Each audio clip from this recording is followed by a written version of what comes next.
Je vous invite à ouvrir la parole de Dieu encore une fois dans le livre de Jonas, chapitre 1. Nous ouvrons la parole de Dieu ensemble dans le livre de Jonas, chapitre 1. Et comme vous le savez, nous sommes en train de suivre Jonas.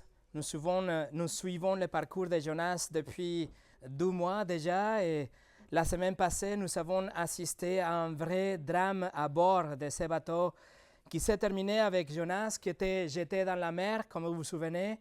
Et alors que son corps disparaissait sur la surface de la mer, la tempête mortelle et la mer déchaînée se sont apaisées.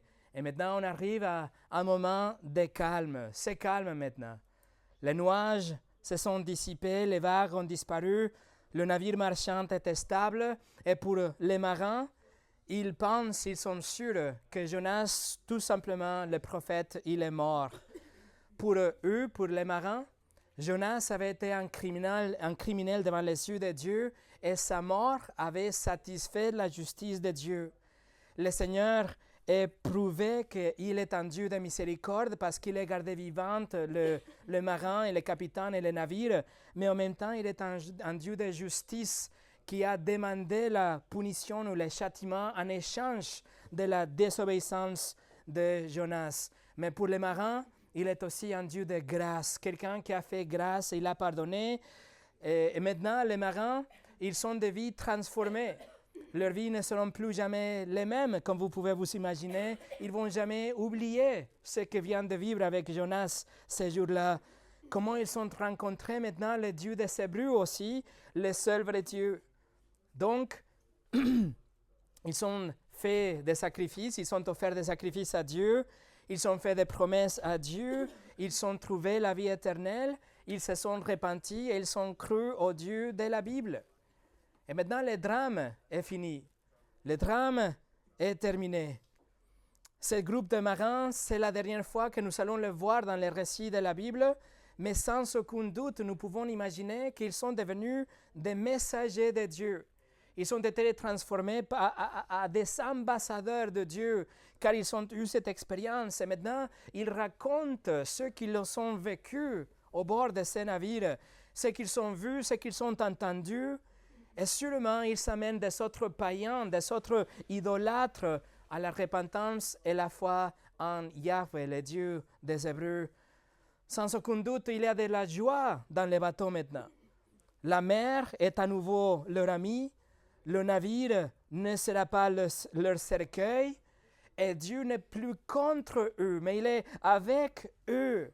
Et il va les amener à Tarsis, où ils étaient censés aller. Mais non seulement ils vont arriver vivantes, mais ils vont arriver aussi avec la vie éternelle.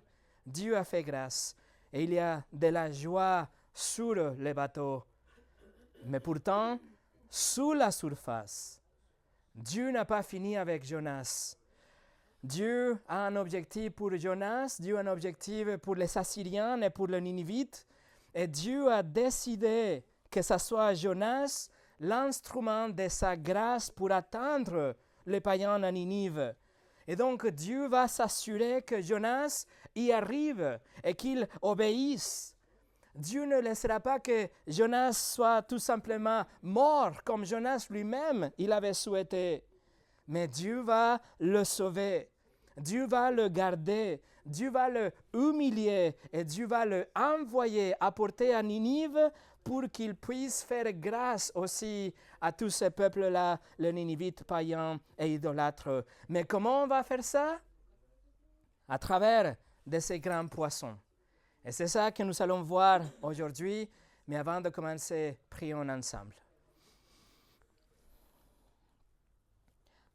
Seigneur, nous demandons, s'il te plaît, que tu viennes nous illuminer à travers ton esprit pour que ta parole soit vivante dans nos cœurs. Que ce qu'on va voir aujourd'hui, même si c'est extraordinaire et c'est un miracle, que nous le recevions non seulement par la foi, mais avec l'assurance, car nous te connaissons et nous savons que tu es un Dieu de miracles, que tu as agi dans l'impossibilité tout au long de la création. Seigneur, que la prédication de ta parole soit bénie, que ce soit encourageant pour nous tous, mais aussi que nous puissions voir les plus grands miracles que c'est le salut de nos âmes. Nous remettons cet entre tes mains au nom de Jésus. Amen. Et le message d'aujourd'hui s'appelle tout simplement « Les grands poissons ». Et nous allons lire le verset 15 jusqu'au verset 17, mais notre objectif aujourd'hui, ça va être que le verset 17, ça va être notre étude. D'ailleurs, si vous êtes en train de lire en français, ça peut être que votre Bible n'a pas de verset 17. Nous sommes en train de parler du chapitre 2, verset 1, si c'est votre cas. Mais donc, par exemple, la traduction de Genève, c'est comme ça, il n'a pas de verset 17, c'est chapitre 2, verset 1. Mais bon, vous allez suivre ce que nous allons lire et vous allez voir où vous êtes. Donc, on va lire le chapitre 1 à partir du verset 15. Puis, ils, les marins, prirent Jonas et le jetèrent dans la mer. Et la fureur de la mer s'apaisa. Ces hommes furent saisis d'une grande crainte de l'Éternel, et ils offrirent un sacrifice à l'Éternel et firent de vœux. L'Éternel fit venir un grand poisson pour engloutir Jonas. Et Jonas fut dans le ventre du poisson 3 jours et 3 nuits. Je voudrais que nous considérions ensemble 3 idées que nous trouvons dans le verset 17. Nous allons voir un grand poisson, un grand miracle et un grand signe. Donc la première chose, c'est un grand poisson. Regardez le chapitre 2, verset 1. L'Éternel fit venir un grand poisson pour engloutir Jonas. Et Jonas fut dans le ventre du poisson 3 jours et 3 nuits. Alors pour beaucoup, à travers de l'histoire, le grand poisson de Jonas est devenu le caractère principal du livre de Jonas. Alors quand vous pensez à Jonas, vous pensez automatiquement au grand poisson de l'histoire. Mais pourtant, vous devez savoir que le poisson n'est mentionné que 3 fois sur le 48 verset du livre de Jonas. Il n'est surtout pas le personnage principal de Jonas. Souvenez-vous, Jonas avait ce désir de mourir dans la rébellion. Il a dit « Jetez-moi dans la mer ». Il n'a pas voulu obéir, il a voulu mourir en tant qu'un rebelle. Mais la volonté de Dieu, c'était que Jonas aille prêcher à Ninive. Et ainsi, Dieu organise un moyen de transport pour Jonas. Il organise un transport gratuit pour son prophète. Chapitre 2, verset 1. « Et l'Éternel fit venir un grand poisson. » Le Dieu de la Bible, il fit venir un grand poisson. Et le mot en hébreu utilisé ici, ça veut dire aussi assigner quelque chose ou ordonner quelque chose. C'est l'hébreu manach. Par exemple, c'est utilisé dans Ésaïe chapitre 65 pour dire que le jugement de Dieu arrive. Ésaïe 65, verset 12 dit, Dieu dit, je vous destine au glaïve. Dieu dit, vous fléchirez tous les genoux pour être égorgés, car j'ai appelé et vous n'avez point répondu. Dans le texte d'Ésaïe 65, Dieu dit qu'il a destiné les gens à l'épée, les mêmes mots. Il a nommé ou il a assigné que tous les pécheurs dans le contexte d'Ésaïe soient tués par l'épée. Dieu est en train d'intervenir à travers la providence. Et il destine ou assigne les pécheurs à être abattus. En même temps, le même mot en hébreu peut être utilisé pour décrire quelque chose qui est vraiment précieux. Quelque chose qui est aussi précieux que la nourriture, comme par exemple dans Daniel chapitre 1. Daniel chapitre 1 nous dit, le roi assigne pour chaque jour une portion de nourriture de sa table et du vin dont il buvait. Dans le texte de Daniel, nous voyons que le roi assigne, il donne quelque chose, il leur donne à manger, il donne la nourriture pour qu'il soit, la nourriture pour les Hébreux par exemple. Alors, dans notre livre de Jonas, le même mot va être utilisé 3 fois de plus dans le chapitre 4. Ça va être Dieu qui va désigner ou ordonner un ver de terre. Ça va être Dieu qui va assigner une plante pour venir secourir Jonas. Ça va être Dieu qui va ordonner le vent pour qu'il souffle. C'est Dieu qui est en train de désigner ou ordonner des éléments dans la vie de Jonas pour son propre bien, comme de quelque chose qui est plus précieux que la nourriture. Ici, dans notre texte d'aujourd'hui, Dieu est en train de pourvoir exactement ce dont il a besoin le plus.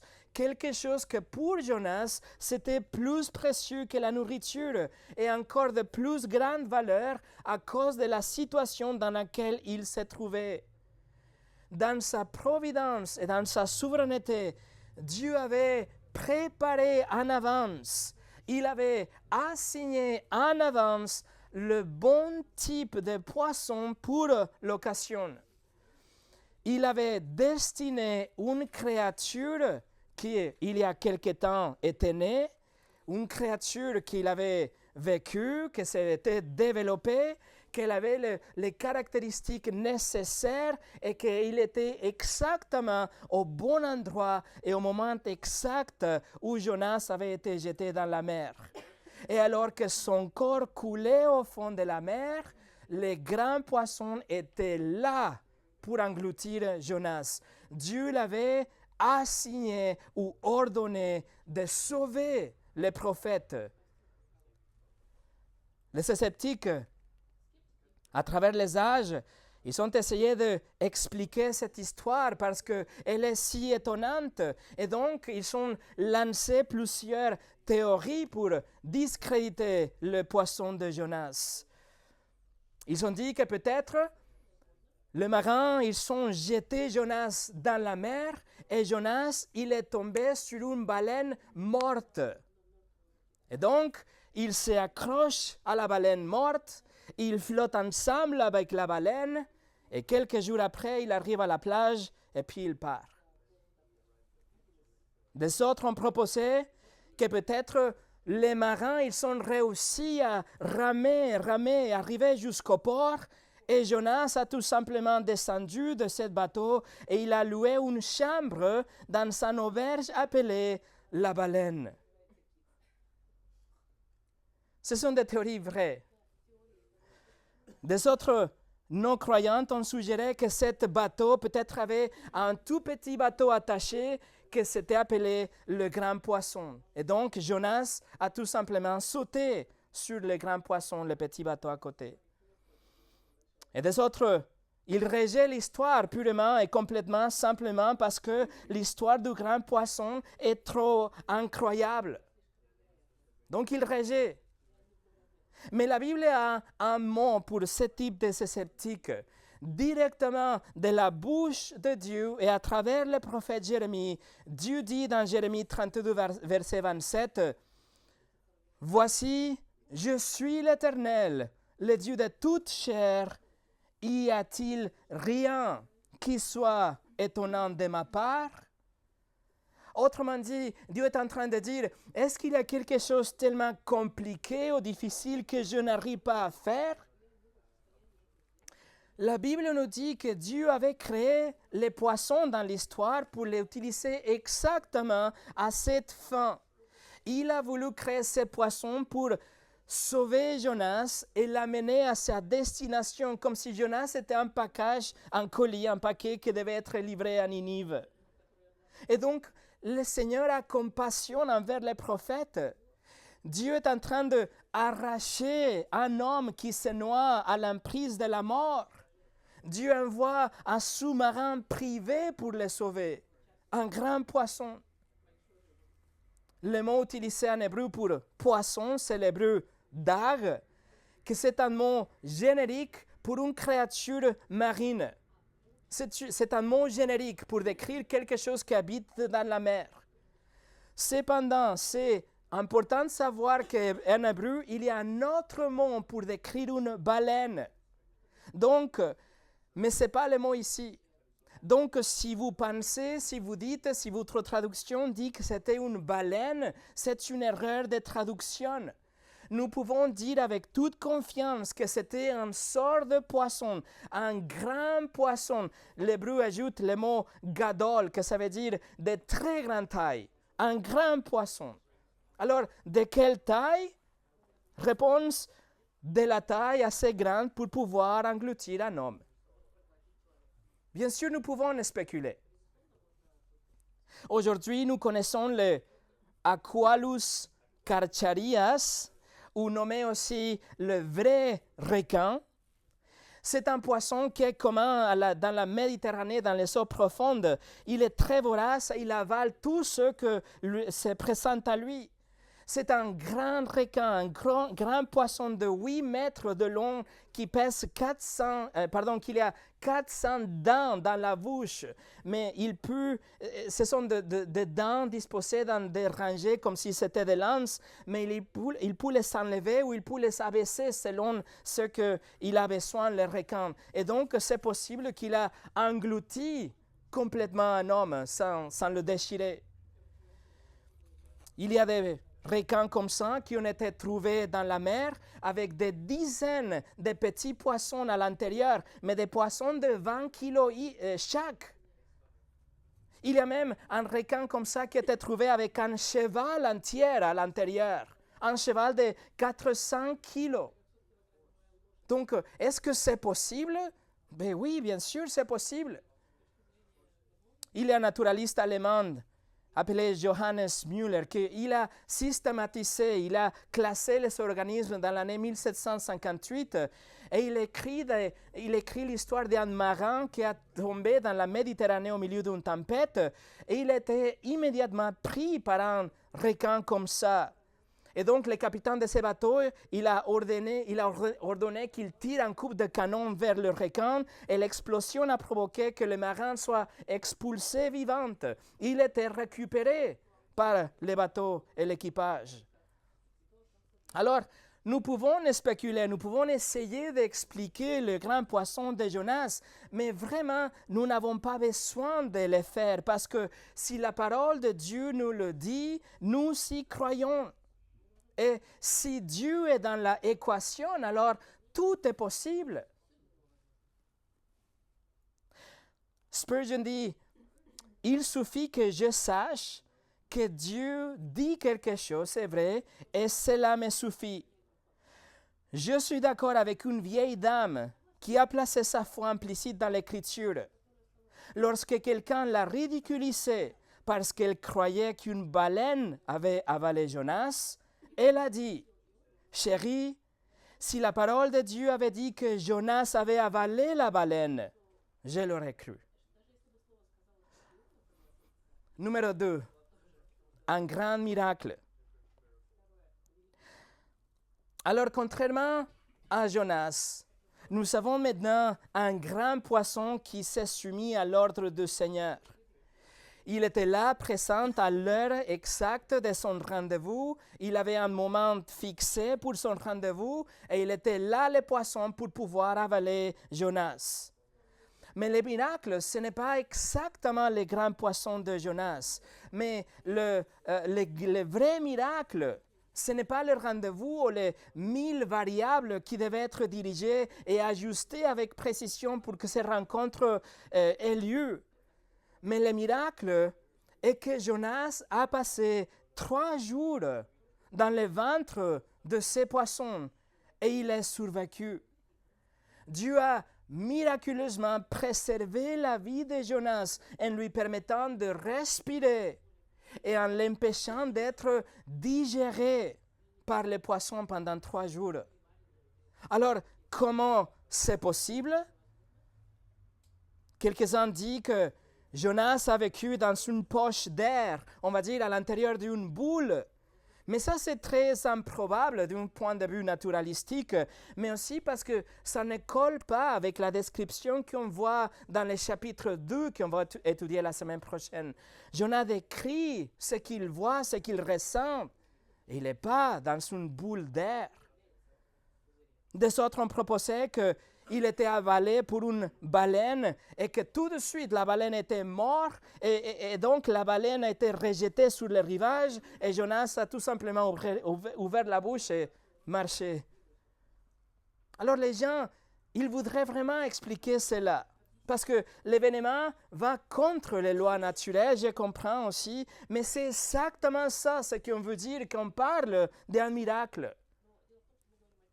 Thomas d'Aquin a dit, un miracle est un acte accompli par la puissance divine et en dehors de l'ordre habituel des choses. C'est ça un miracle, mes amis. Et une fois que nous commençons à rationaliser et à essayer d'expliquer les miracles en faisant appel aux lois naturelles, alors vous êtes amenés à rejeter tous les miracles. Dans le premier siècle, il y avait quelqu'un qui s'appelait Marcion et il a édité la Bible en enlevant tous les miracles. Il a enlevé toutes les interventions divines. Il a enlevé toutes les occurrences surnaturelles parce qu'il n'a pas voulu croire dans le surnaturel, dans les miracles. Nous avons aussi dans l'année 1820 le troisième président aux États-Unis, Thomas Jefferson. Il a fait la même chose avec les évangiles. Il a voulu garder la personne de Jésus, il a voulu garder les enseignements moraux, mais il a détaché des évangiles tous les miracles. Si vous rejetez un miracle, alors vous êtes en train de rejeter Dieu lui-même. Vous êtes en train de rejeter sa parole parce que sa parole en elle-même est un livre miraculeusement produit et préservé par Dieu. Si vous rejetez un miracle, alors vous devez rejeter l'histoire d'Enoch, par exemple, quelqu'un qui était soudainement enlevé par Dieu. Vous devez rejeter l'histoire de Balaam qui a eu une conversation avec son ânesse. Vous devez rejeter le prophète Élisée qui a fait flotter une hache. Vous devez rejeter l'histoire de Daniel qui a survécu les lions, n'a été pas mangé par les lions pendant une nuit. Vous devez rejeter l'histoire de Jésus complètement, celui qui a marché sur l'eau, mais aussi ressuscité après 3 jours. Mais si vous y réfléchissez, un miracle est tout aussi impossible qu'un autre miracle. Il n'y a pas un miracle qui est plus impossible que l'autre. Tous les deux sont des miracles. Et nous devons le prendre comme ça, comme des miracles. Dieu pénètre dans le naturel et il produit quelque chose de surnaturel. Et nous croyons au miracle. Même aujourd'hui, bien sûr. John MacArthur dit, un miracle est une œuvre extraordinaire de Dieu qui implique une suspension ou un dépassement des lois naturelles. Alors, comment Jonas respirait-il? Réponse, c'était un miracle. Nous n'avons pas besoin de preuves pour expliquer. Nous n'avons pas besoin de la science pour essayer de nous expliquer pour qu'après nous puissions le croire. On n'a pas besoin de Netflix pour qu'il fasse une série de documentaires et qu'on puisse voir comment c'est passé. Les Écritures le disent, Jésus-Christ l'affirme, et nous prenons donc Dieu au mot. Jonas a survécu pendant 3 jours dans le ventre d'un poisson. Ça, c'était un miracle. Pensez à ça juste pour quelques moments. Pensez à Jonas. Pensez à ces temps où il était à l'intérieur de ces poissons. Une chose que nous pouvons être sûrs, c'est que ce n'était pas comme l'histoire de Pinocchio. Ce n'était pas comme les dessins animés que nous avons vus à travers de notre vie. Pinocchio, vous savez, il avait beaucoup d'espace, il était content et souriant, il avait de l'eau jusqu'ici seulement. Il était avec son père, il savait des conversations, il jouait avec les chats, il riait, il construisait un petit bateau, il trouve de bois sec, il allume et puis il part. Non. C'était absolument terrifiant à l'intérieur du poisson de Jonas. C'était absolument la obscurité totale à l'intérieur du ventre de cette créature. Il avait non seulement l'obscurité, mais il avait des jus digestifs qui circulaient ensemble avec de grandes quantités d'eau salée. Jonas était complètement couvert par ce mélange. Ce mélange irritait sa peau et le forçait à garder ses yeux fermés la plupart du temps, bien sûr. Il n'avait pas de place, il ne pouvait pas bouger. C'était vraiment étroite. Et dans n'importe quelle direction où il pouvait tourner la tête, il n'y avait que des poissons morts, puantes. Il n'y avait que des choses en décomposition, des fruits de mer et des choses gluantes et mortes qui le touchaient partout. Il avait des algues, des tentacules, des poissons, des sauces, toutes sortes de choses qui rentraient par son nez, par ses oreilles et par sa bouche. En même temps, il est en train de flotter, il est en train de bouger dans cette soupe acide et mouvante. Il essaie de s'accrocher à quelque chose qui flottait pour essayer de relaxer un peu ses jambes et ses bras, aspirer un peu d'air. Et s'il arrive à respirer, alors c'est humide, c'est puant, c'est chaud. C'était terrifiant, mes amis. Tout était noir, l'obscurité totale. Et de toute façon, il ne pouvait pas ouvrir ses yeux. Il avait une puanteur horrible, tout était gluant, aucun endroit pour se reposer. Sa peau est en train de brûler, les jus gastriques, et cette lutte entre rester à flot et respirer et bouger. Et en plus, il doit lutter contre ses propres nausées, car il y a de vertiges constants. Souvenez-vous, ce poisson est libre dans la mer, donc il est en train de faire sa vie, et Jonas à l'intérieur avec le mouvement et le vertige, et la peur constante et croissante. La pression montante sous le niveau de la mer aussi, l'obscurité, aucune notion de temps. Jonas n'a aucune idée si c'est le jour ou la nuit. Terrifiante, vraiment terrifiante. Et en fait, c'était comme si Jonas avait été enterré vivante. Jonas ne sait pas qu'il sera épargné, qu'il va sortir du poisson en fait. Il pense que c'est une mort lente et douloureuse. C'est un supplice et une agonie indescriptible pour Jonas. Jonas était prêt à abandonner sa vie. Il était prêt à mourir en tant qu'un prophète rebelle. Mais Dieu n'était pas de même avis. Dieu voulait qu'il reste vivant. Et c'est pour ça qu'il le garde miraculeusement. Il le garde en vie, il le garde consciente, mais il le garde dans un lieu qui va faire qu'il flèche, qu'il arrive à fléchir ses genoux. Il est dans un endroit où il va être complètement dépendant de lui, de Dieu. Il est dans une situation où il devrait vraiment se détourner dans la repentance à Dieu. Dieu décide que le seul et que le meilleur endroit pour humilier son prophète et pour sauver son prophète était dans l'estomac de cette créature. Vous voyez, Dieu est en train de discipliner Jonas. Mais chaque acte de discipline de la part de Dieu a le but ultime. La restauration, c'est le but ultime. La motivation de Dieu, c'est la compassion. Même si la discipline en elle-même, c'est insupportable. Même si c'est terrifiant. Mais Dieu est un Dieu compatissant. Et c'est pour ça qu'il est en train de garder vivante Jonas. Il est en train de faire que Jonas arrive à se repentir. Et il va lui donner une autre opportunité pour le servir, pour pouvoir obéir et aller à Ninive. Le chapitre 2, verset 1 nous dit que Jonas était là dans le ventre du poisson pendant 3 jours et 3 nuits. Alors pourquoi 3 jours et 3 nuits? Pourquoi cette période de temps? Et la réponse est que la culture de ces jours ne déclarait pas morte une personne qu'après 3 jours. C'est pour ça que Jésus a patienté 4 jours avant de venir voir Lazare dans Jean chapitre 11, verset 7. Il a voulu s'assurer que les gens sachent, qu'ils soient certains que Lazare était vraiment mort pour que Jésus vienne lui donner la vie encore une fois. C'est pour ça que Dieu laisse Jonas dans le ventre de poisson pendant 3 jours, assez longtemps pour établir le fait que sa survie était totalement un événement surnaturel, que c'était impossible, donc un miracle de Dieu. L'expérience de Jonas, maintenu en vie pendant 3 jours, illustre la puissance de Dieu sur la mort.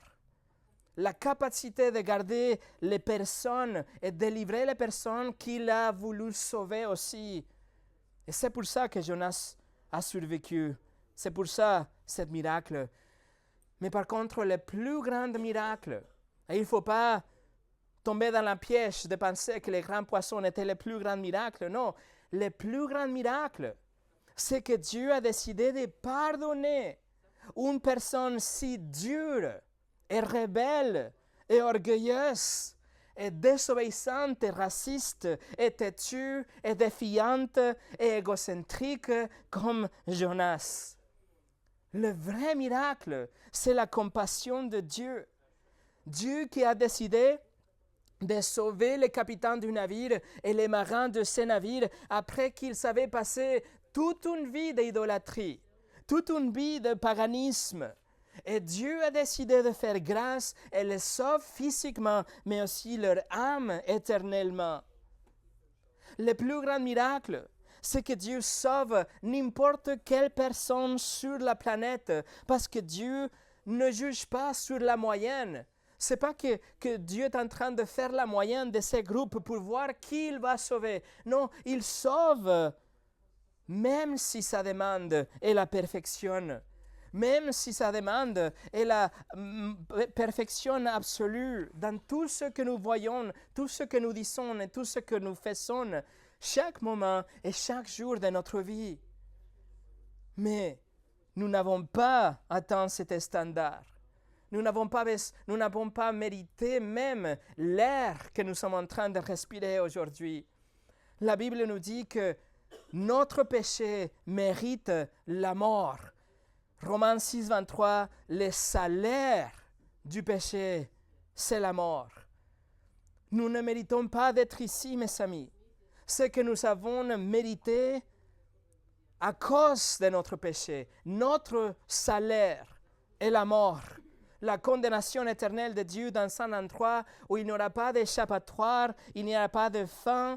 C'est un lieu horrible, 1000 fois plus pire que l'estomac de cette créature. Le plus grand miracle, c'est que Dieu intervient dans l'histoire. Il intervient dans la loi qu'il avait établie et il a désigné un sauveur pour pouvoir vous sauver de la profondeur de sa condamnation. Et il vous amène vers le sanctuaire de la sécurité éternelle au paradis. Ça, c'est le plus grand miracle. Que Dieu a envoyé son Fils Jésus-Christ pour vivre la vie parfaite, la perfection morale que Dieu accepte, pour vivre avec la sainteté que Dieu demande. Jésus n'a jamais péché, même pas une seule fois. Et après une vie parfaite, Jésus donne sa vie en sacrifice sur la croix en échange de votre vie de péché, votre vie qui devait être condamnée. Dieu a puni Jésus sur la croix pour ne pas vous punir à vous. Dieu n'a pas besoin de vous punir parce qu'il a déjà châtié son Fils. Vous voyez, nous avons tous violé la loi de Dieu, mais Jésus a payé notre dette. Il a payé notre amende. Et le miracle plus grand, c'est le miracle de notre salut qui était complété par Christ pour que Dieu puisse maintenant légalement classer votre affaire.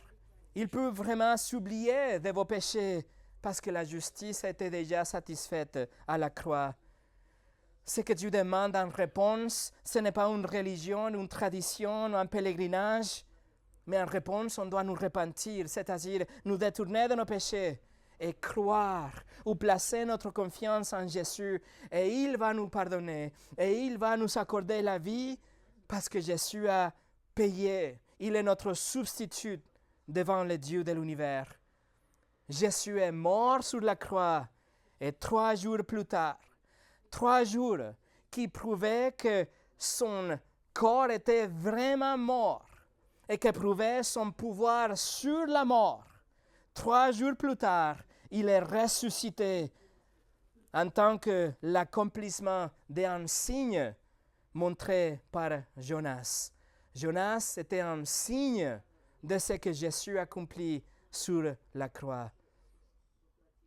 Et ça, c'est mon 3e point. Numéro 3, un grand signe. Nous allons voir ça maintenant parce que c'est dans notre texte, mais nous y reviendrons à nouveau à la fin de notre étude de Jonas dans quelques semaines. Dieu a sauvé Jonas et lui a donné l'opportunité de se repentir.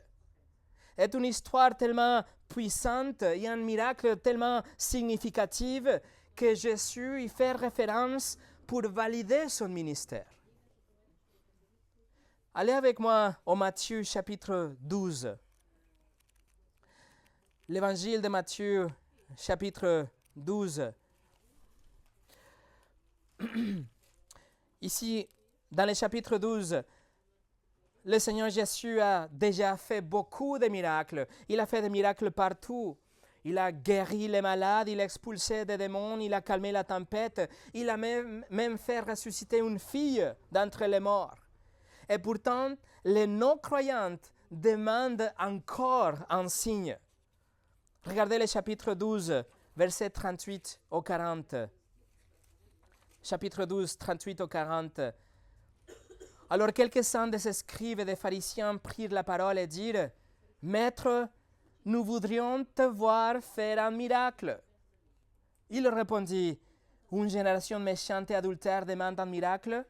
Il ne lui sera donné d'autre miracle que celui du prophète Jonas.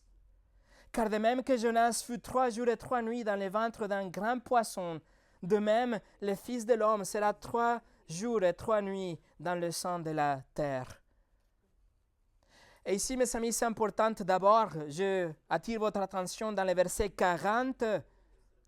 Le grand poisson, nous trouvons ici le grec kétos, qui ça veut dire que peut désigner une baleine. Ça peut être une baleine, mais aussi une grande créature marine. Et c'est pour ça la traduction, par exemple, de New American Standard ou Legacy, traduit ça comme un monstre marin. Parce qu'il ne s'agit pas vraiment d'une baleine, mais un grand poisson, un monstre marin, comme notre texte en hébreu nous l'a dit déjà. Donc ici, Jésus fait référence au signe de Jonas, et il le fera encore une fois dans le chapitre 16. Vous ne devez pas tourner, mais je vous le lis, chapitre 16, verset 4. Une génération méchante et adultère demande un miracle. Il ne lui sera donné d'autre miracle que celui de Jonas. Alors vous voyez, dans les évangiles, le Seigneur Jésus affirme le livre de Jonas.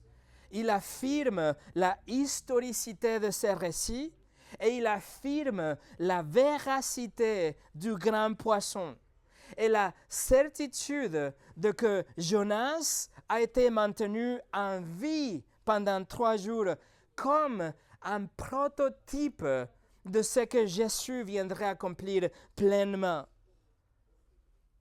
Certains prédicateurs et théologiens à travers de l'histoire, comme Vernon McGee, un pasteur célèbre théologien à la fin des années 1900, ils ont soutenu que peut-être Jonas n'est pas survécu dans le poisson, mais qu'il était mort en fait à l'intérieur du poisson et après 3 jours, il était ressuscité. Par contre, ce n'est pas possible parce que pour plusieurs raisons. Une raison, c'est que les prototypes qu'on voit dans l'Ancien Testament, ils sont moins importants que l'accomplissement qu'on voit dans le Nouveau Testament.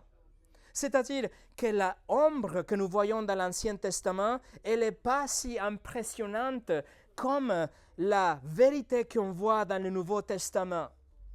Je vous explique. Jonas a été miraculeusement gardé vivant pendant 3 jours, mais un accomplissement plus grand que ça serait que le Seigneur Jésus soit vraiment mort pendant 3 jours et qu'après, il revienne à la vie. En plus, comme nous allons le voir la semaine prochaine, tout le chapitre 2 de Jonas, c'est une prière de Jonas de l'intérieur du poisson. Il est en train de prier, il est vivant, il est là, il est conscient, il est en train d'implorer et remercier Dieu pour l'avoir sauvé à travers le poisson. Alors, pourquoi Jonas est-il un signe? Parce que quand il était jeté dans la mer, sa vie a été perdue, sa vie a été annulée et finie. Il n'y avait absolument pas d'espoir pour lui. Il est tombé dans la mer littéralement à sa mort. Mais Dieu l'a sauvé en fournissant un grand poisson. Et ensuite, Jonas était en quelque sorte enterré dans le ventre de ce poisson et d'une façon figurative, il est revenu à la vie 3 jours plus tard. C'est pour ça que Jésus reprend le récit de Jonas et il dit dans le chapitre 12, verset 41, regardez, chapitre 12, verset 41, Jésus dit, « Il y a ici plus que Jonas. » Pourquoi Jésus est plus que Jonas? Voici quelques raisons. Jonas a été enterré vivant dans le ventre de poisson et il est sorti après 3 jours. Mais Jésus a été enterré mort et il est sorti vivant après 3 jours. Jonas a amené la paix à ce groupe de marins. Lorsque Jonas a tombé dans le griffe de la mort, le jugement divin a été apaisé. Mais Jésus a apporté la paix à des multitudes en mourant vraiment et en vainquant la mort vraiment, en expiant les péchés jamais commis par toute personne qui jamais va croire en lui et se repentir. La mort de Jonas avait été une mort allégorique qui a calmé la tempête, mais la mort de Jésus a été une mort réelle qui a épuisé complètement la colère de Dieu. Jonas a donné sa vie en tant qu'un pécheur, en tant qu'un rebelle, et Dieu a délivré les marins de la mort.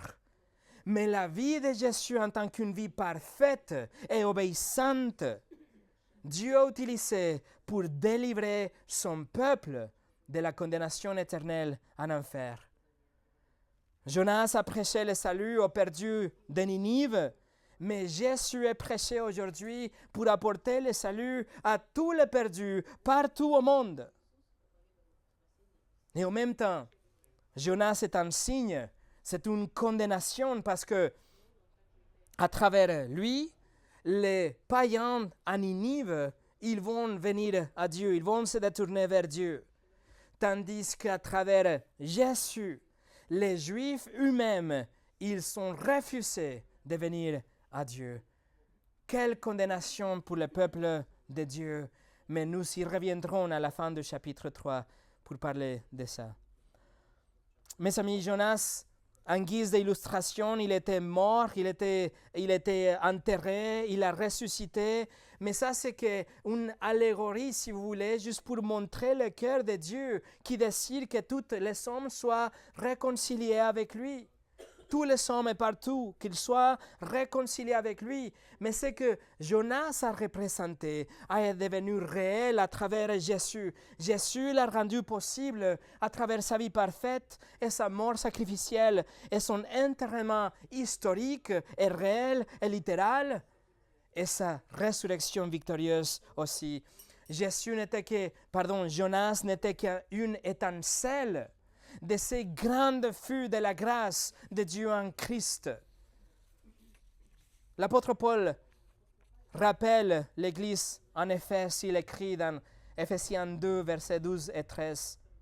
« Souvenez-vous que vous étiez à ce temps-là sans Christ, privés du droit de citer en Israël, étrangers aux alliances de la promesse, sans espérance et sans Dieu dans le monde. Mais maintenant, en Jésus-Christ, vous qui étiez jadis éloignés, vous avez été approchés par le sang de Christ. » Et ça, c'est l'accomplissement du signe de Jonas. Jésus l'a rendu possible. John MacArthur explique que Dieu a utilisé Jonas malgré l'opposition du prophète pour mettre en évidence sa grâce souveraine. En le délivrant après 3 jours dans les profondeurs et en l'envoyant ensuite accomplir sa mission à Ninive, le Seigneur a démontré son engagement compatissant à sauver les perdus. Et pour finir aujourd'hui, c'est important de clarifier que l'hébreu 3 jours et 3 nuits ne signifie pas exactement une période de 72 heures, mais plutôt c'est une période qui touche tout simplement 3 jours, comme dans le livre d'Esther chapitre 4 et le livre d'Esther chapitre 5 aussi. Les sceptiques soulignent que les 3 jours que se sont écoulés entre la mort de Jésus et la résurrection n'ont pas eu lieu. Ils essayent de discréditer la Bible en disant qu'il n'y a pas de 3 jours entre le vendredi, la crucifixion, et le dimanche de résurrection. Ainsi, beaucoup de chrétiens bien intentionnés aussi, ils ont essayé de rendre littéral et de faire coller les 3 jours et 3 nuits d'une façon littérale dans la narration, dans le récit de la crucifixion. Mais en faisant ça, ils nient le texte biblique. Ils sont en train de faire de gymnastique avec les textes pour essayer de coller les 72 heures exactement comme entre la crucifixion et la résurrection de Jésus. Ils ont même fait bouger, déplacer la crucifixion d'un vendredi. Les évangiles nous disent que le jour de la préparation, il était crucifié, c'est-à-dire le jour avant le Shabbat, c'est-à-dire vendredi. Et il bouge la crucifixion, soit un jeudi ou même un mercredi, pour essayer de coller les 72 heures là, entre les deux. Par contre, on doit comprendre que même si nous prenons la Bible littéralement, nous devons comprendre aussi que la langue doit être prise dans son contexte. On doit comprendre qu'il y a des figures de style, qu'il y a des notions culturelles, qu'il y a l'intention de l'auteur, qu'il y a des choses à considérer pour pouvoir bien interpréter ce que nous sommes en train de lire. Donc, Jésus a donné sa vie sur la croix un vendredi. Il était dans le tombeau le vendredi soir, que ça compte comme le jour numéro 1. Il était dans le tombeau tout le samedi, que ça compte comme le jour numéro 2. Et il était dans le tombeau la première partie de dimanche, que ça compte comme le jour numéro 3. Exactement comme les évangiles le disent, ce qui correspond au décompte hébreu de 3 jours et 3 nuits. Une journée complète, plus 2 portions de 2 côtés, de 2 autres jours, ça fait 3 jours. Et c'est comme ça que le Seigneur a accompli le signe de Jonas en vainquant la mort et en revenant à la vie, juste comme il avait dit à plusieurs reprises. Jésus l'avait annoncé dans Matthieu 17, versets 22-23. Le Fils de l'homme doit être livré entre les mains des hommes, ils le feront mourir, et le 3e jour, il ressuscitera. Dans l'évangile de Jean, il a dit aussi, détruisez ce temple, et en 3 jours, je le releverai. Et voilà, mes amis, le miracle du grand poisson n'est rien par rapport au miracle de notre salut. Dieu pardonne des méchants et des rebelles comme vous et comme moi, et il nous adopte, et il nous lave, et il nous donne un ministère de réconciliation pour que nous puissions appeler les autres à être réconciliés avec Dieu. Et tout ça par la grâce et à travers de la foi. Aussi étonnant que soit le récit de Jonas, il n'est qu'un signe de quelque chose de beaucoup plus extraordinaire. Le Seigneur Jésus-Christ, sa mort, son enterrement et sa résurrection est le miracle le plus grand. C'est dans Romains 10, verset 9. Si tu confesses de ta bouche le Seigneur Jésus, et si tu crois dans ton cœur que Dieu l'a ressuscité des morts, tu seras sauvé. Voilà l'assurance. Tu seras sauvé. Prions.